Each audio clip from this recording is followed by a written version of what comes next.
मैं योगी वीरेंद्र गुप्ता बोल रहा हूँ। हरि ओम। और हम भगवत गीता के 6वां अध्याय आत्म संयम योग का आज 44वां श्लोक करने जा रहे हैं। 44-45 करने का प्रयास करेंगे। 44वां श्लोक इस प्रकार है। पूर्वाभ्यासेन तैनैव ह्रियते वाशोऽपि सः जिज्ञासुरपि योगस्य शब्द ब्रह्माति वर्तते। इसका लिटरल मीनिंग मैं पढ़ के बता रहा हूँ। वह श्रीमानों के घर में जन्म लेने वाला योग भ्रष्ट पराधीन हुआ भी उस पहले के अभ्यास से ही निसंदेह भगवान की ओर आकर्षित किया जाता है तथा समबुद्धि रूप योग का जिज्ञासु भी वेद में कहे हुए सकाम कर्मों के फल को उल्लंघन कर जाता है। आइए देखिए भगवान क्या कहना चाह रहे हैं इसमें। भगवान ने पहली लाइन दी इसमें, पूर्वाभ्यासेन तैनैव ह्रियते वाशोऽपि सः। इसका अर्थ यह है कि योगियों के कुल में जो जिसने जन्म लिया है, योग भ्रष्ट ने देने वाले योग भ्रष्ट को जैसी सुविधा मिलती है, साधन मिलते हैं, वैसा जैसा वायुमंडल मिलता है, जैसा संघ मिलता है, कंपनी मिलती है, शिक्षा मिलती है, उसको साधन की सुविधा मिलती है, वायुमंडल मिलता है, संघ, शिक्षा आदि, वो श्रीमानों के घर में नहीं मिलता। परंतु स्वर्गादि लोकों में जाने से पहले मनुष्य जन्म में जितना योग का साधन उसने किया है, सांसारिक भोगों का उसने त्याग किया है, उसके अंतःकरण में जितने अच्छे संस्कार पड़े हैं, उस मनुष्य जन्म में किए हुए अभ्यास के कारण ही भोगों में वो आसक्त है, अट्रैक्शन है उसको, भोगों में रुचि है उसकी, वह परमात्मा की तरफ जबरदस्ती खींच जाता है। फिर भगवान ने यह कहा, अब शोपी।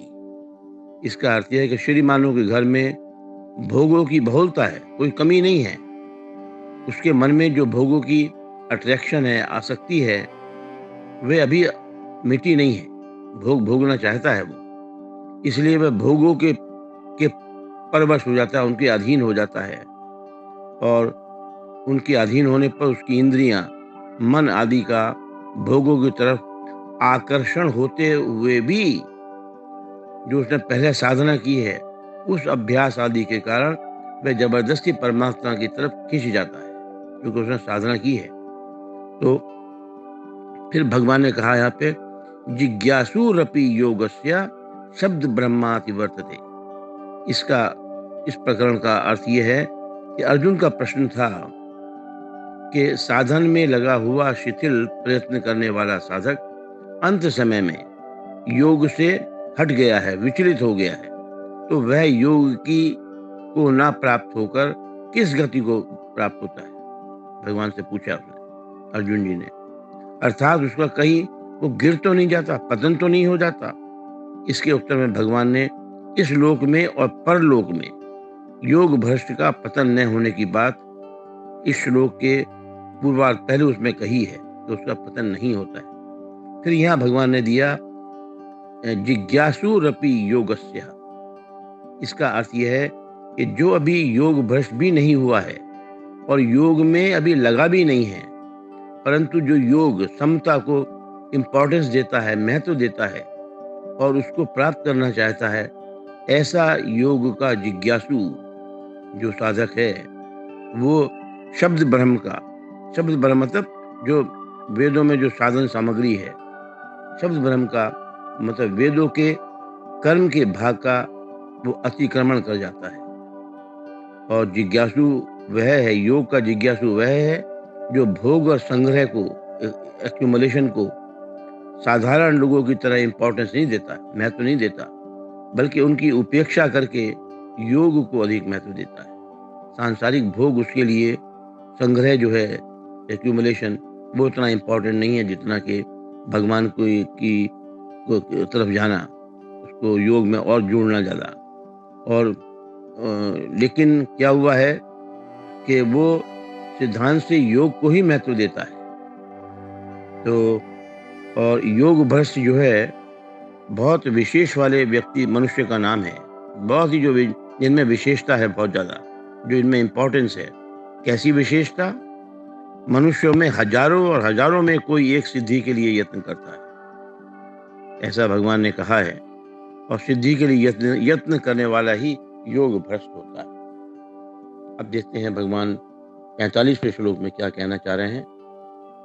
45वां श्लोक इस प्रकार है।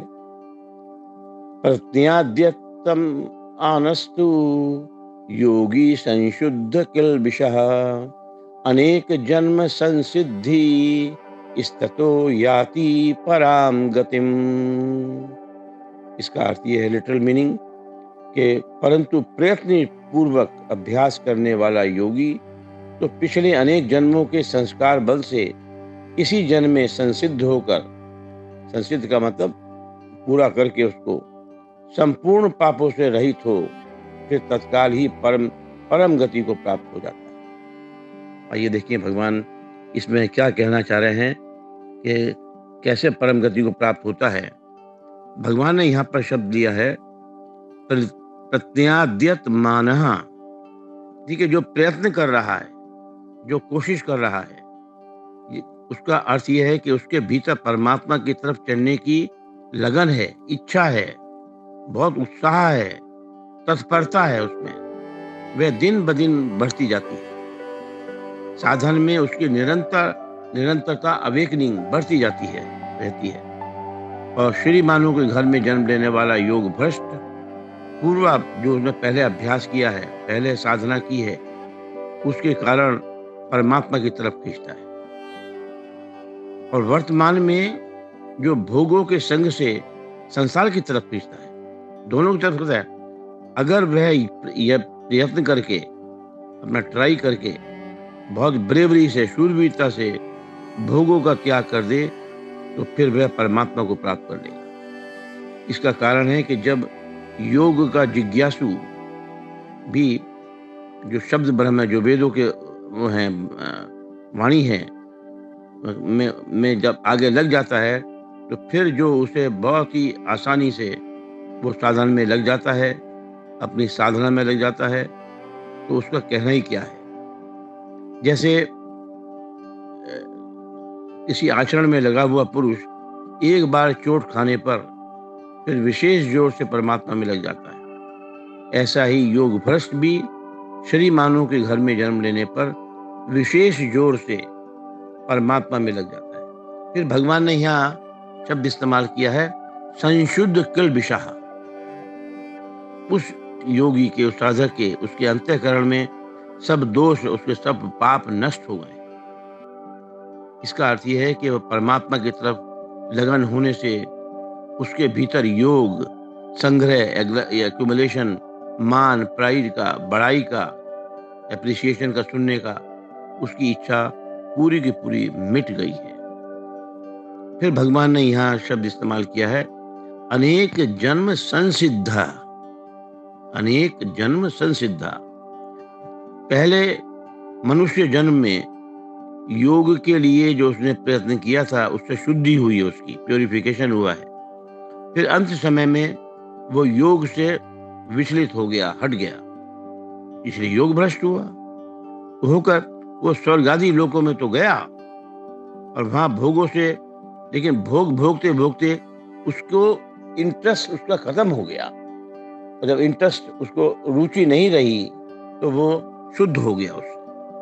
और फिर यहाँ वह शुद्ध श्रीमानों के घर में जन्म लेकर परमात्मा प्राप्ति के लिए पूरा तल्लीनता से, पूरी होश के साथ में साधना शुरू कर देता है, प्रयत्न शुरू करता है, और उससे उसकी और प्योरिफिकेशन हो जाता है, शुद्धि हो जाती है। इस प्रकार 3 जन्मों में शुद्ध होना ही उसके अनेक जन्म सिद्ध होना है, जो अपने भगवान ने इसमें इस्तेमाल किया, अनेक जन्म सिद्धा, शुरू में सेकंड लाइन में ही।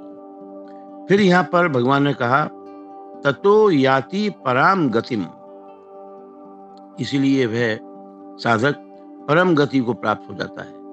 इसका अर्थ यह है कि जिसको प्राप्त होने पर उससे बढ़कर कोई भी लाभ मानने में नहीं आता है, और जिसमें स्थित होने पर भयंकर से भयंकर दुख भी उसको विचलित नहीं कर पाते। इतना वो तटस्थ हो जाता है, इतना भगवान की कृपा उस पर हो जाती है, ऐसे इस आत्यंतिक सुख को प्राप्त हो जाता है।